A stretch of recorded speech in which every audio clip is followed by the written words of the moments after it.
하루의 시작을 주님과 함께 4월 6일 매일 성경 큐티를 시작하도록 하겠습니다. 오늘 함께 읽을 성경은 누가복음 24장 36절에서 53절까지입니다. 우리의 몸과 마음, 뜻을 다해서 함께 읽도록 하겠습니다. 제자들이 이런 일들을 말하고 있을 때에 예수님께서 제자들 가운데 나타나셨습니다. 그리고 그들에게 말씀하셨습니다. 너희가 평안하냐? 제자들은 깜짝 놀라며 유령을 보는 줄로 생각했습니다. 예수님께서 그들에게 말씀하셨습니다. 왜 무서워하느냐? 왜 너희 마음에 의심이 생기느냐? 내 손과 발을 보아라. 바로 나다.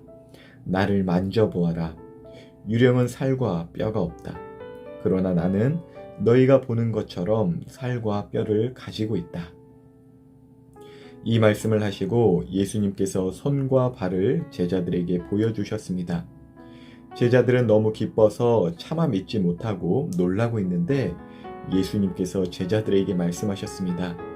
먹을 것이 좀 있느냐? 제자들의 구운 생선 한 토막을 예수님께 드렸습니다. 예수님께서 그것을 받아들고 제자들 앞에서 잡수셨습니다. 그리고 제자들에게 말씀하셨습니다. 내가 전에 너희와 함께 있을 때에 너희에게 한 말이 이것이다. 모세의 법과 예언서와 시편에 나에 관해 쓰여진 모든 것들이 반드시 이루어져야 한다고 말했다.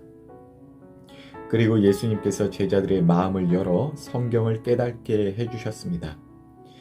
예수님께서 제자들에게 말씀하셨습니다. 이렇게 기록되어 있다. 그리스도가 고난을 당하고 3일째 되는 날에 죽은 자들 가운데서 일어날 것이다. 예루살렘으로부터 시작하여 모든 민족에게 그리스도의 이름으로 죄를 용서받는 회개가 전파되어야 할 것이다. 너희는 이 일의 증인이다. 보아라, 내 아버지께서 약속하신 것을 너희에게 보낸다. 그러므로 너희는 높은 곳에서 오는 능력을 입을 때까지 이 성에 머물러라. 예수님께서 제자들을 베다니로 데리고 가셨습니다. 그리고 손을 들어 제자들을 축복하셨습니다. 예수님께서 제자들을 축복하시면서 그들을 떠나 하늘로 들려 올라가셨습니다. 제자들이 예수님께 경배하고 크게 기뻐하며 예루살렘으로 돌아왔습니다. 그리고 그들은 늘 성전에 머물면서 하나님을 찬양하였습니다.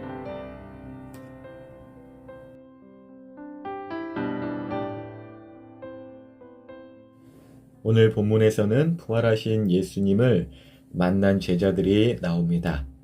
제자들은 모두 부활의 주님을 증거하고 있었어요.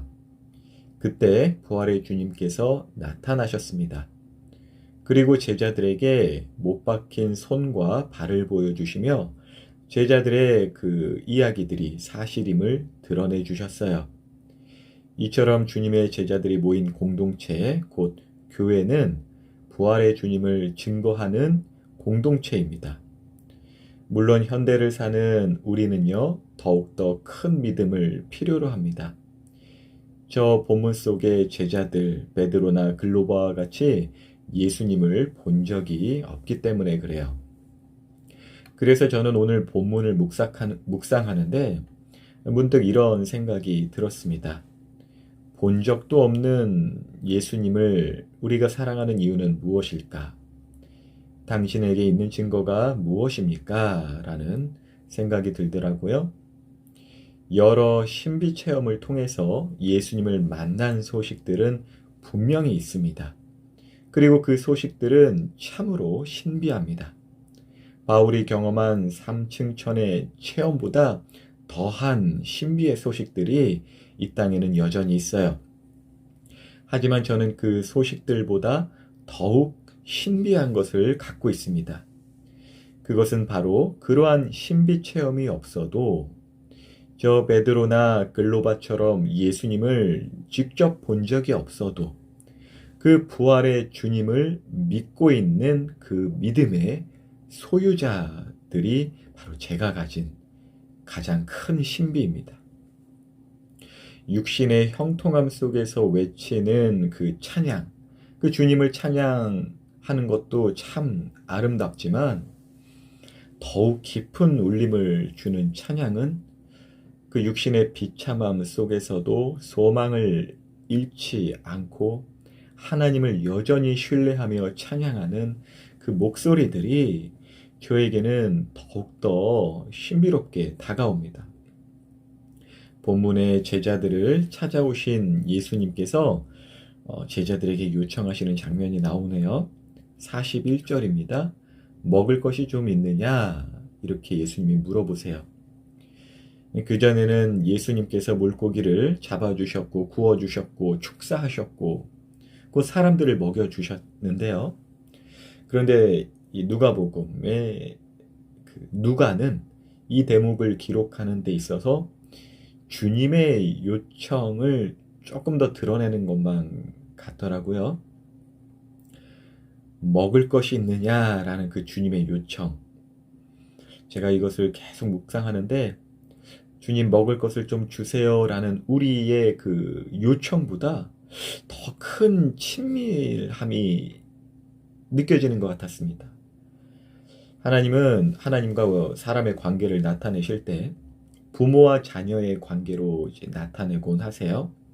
우리의 모든 필요를 공급하시는 하나님을 드러내실 때 마치 부모가 자녀에게 모든 것을 공급하듯 하나님은 우리와의 관계를 부모와 자녀의 관계로 나타내시곤 하는데 또한 성도와 하나님을 나타내는 관계로서 부부의 관계를 말씀하실 때가 있어요. 그런데 이 부부의 관계는요, 부모와 자녀 관계보다 더욱 친밀한 관계이기도 합니다.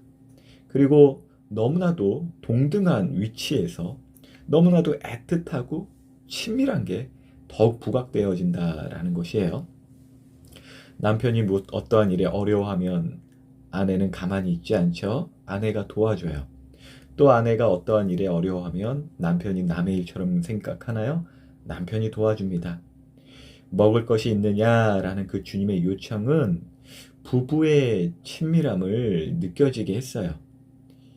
제가 이렇게 배고파 이렇게 카톡으로 제 아내한테 보낼 때가 있어요. 근데 그 카톡에 손이 없어 발이 없어 당신이 좀 챙겨 먹어요. 이렇게 제 아내가 답장을 한다면 그 말이 정말 진리이긴 하지만 섭섭해요. 친밀한 관계가 느껴지지 않아요.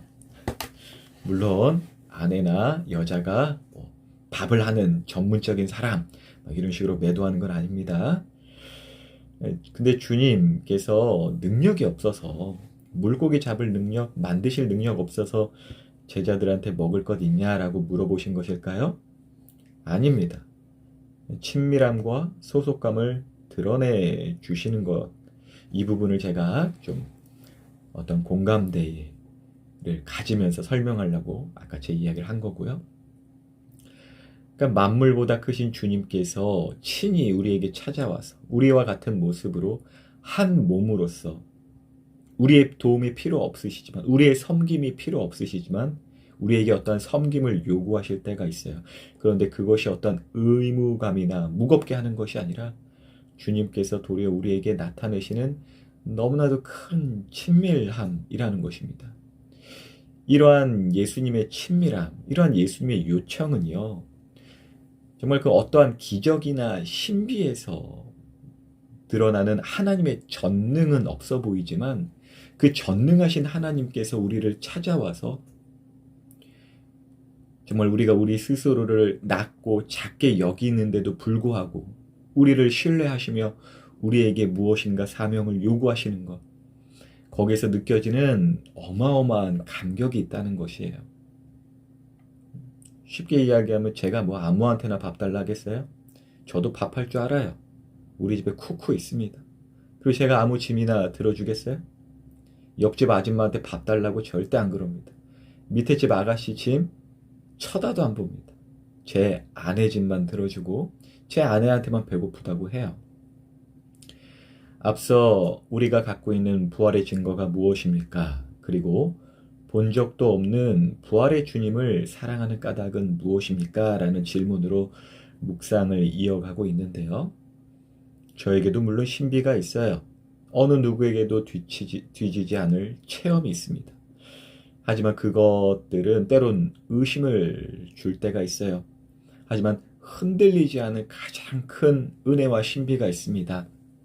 제가 주님을 사랑하는 까닭, 제가 갖고 있는 부활의 증거는요, 바로 나에게 사랑을 베풀어준 교회가, 그리고 나를 사랑해준 하나님의 사람들이 제가 가진 부활의 증거이자 본 적도 없는 예수님을 사랑할 수 있는 이유입니다.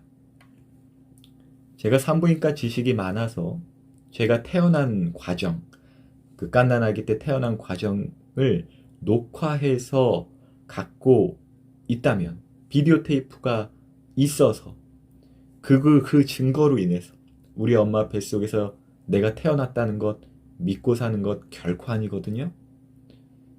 제가 우리 엄마가 우리 엄마인 줄 어떻게 믿겠어요? 우리 엄마가 나를 사랑해 주셨기 때문에 나 또한 내 어머니를 내 어머니로 믿고 사는 것입니다. 어떠한 과학적 지식, 어떤 여러 가지 지식을 초월한 그 사랑의 관계 속에서 저는 결코 빼앗기지 않는 사랑의 신뢰, 그 증거를 갖고 있다는 이야기를 하는 것이에요. 본문에 예수님께서는 제자들에게 자신의 못 박힌 손과 발을 보여주셨습니다. 그리고 교회는 주님의 부활한 몸이라고도 이야기합니다. 곧 우리에게 내미시는 못 박히신 손과 발은요, 곧 이 땅에 세워진 모든 교회들이에요. 즉 교회의 사랑이 우리가 가진 부활의 증거라는 것입니다. 그래서 교회의 요청은 우리를 부르시는 가장 큰 증거입니다. 교회에서 저를 통해서나 선생님을 통해서 여러분들에게 사명 감당, 또 말씀 묵상 여러 가지를 요청할 때 그것이 도리어 부활하신 주님께서 여러분과 함께 하신다라는 애틋하고도 친밀한 증거라는 것 꼭 기억하셨으면 좋겠고요. 베드로전서 1장 8절 제가 한번 읽어드릴게요. 예수를 너희가 보지 못하였으나 사랑하는도다. 이제도 보지 못하나 믿고 말할 수 없는 영광스러운 즐거움으로 기뻐하니. 저도 여러분도 예수를 보지 못했습니다. 하지만 사랑합니다. 그 이유는 나를 사랑해준 신앙의 부모님, 선배님, 교회 공동체라는 곧 부활의 증거가 있기 때문입니다. 우리는 이 증거를 더욱더 이 땅에서 영광스럽게 또 즐겁게 기뻐함으로 드러내야 합니다. 이 증거가 더욱 넘쳐난 우리의 교회, 그리고 즐겁고 기쁜 가정과 학교 되시길 예수님의 이름으로 축복합니다.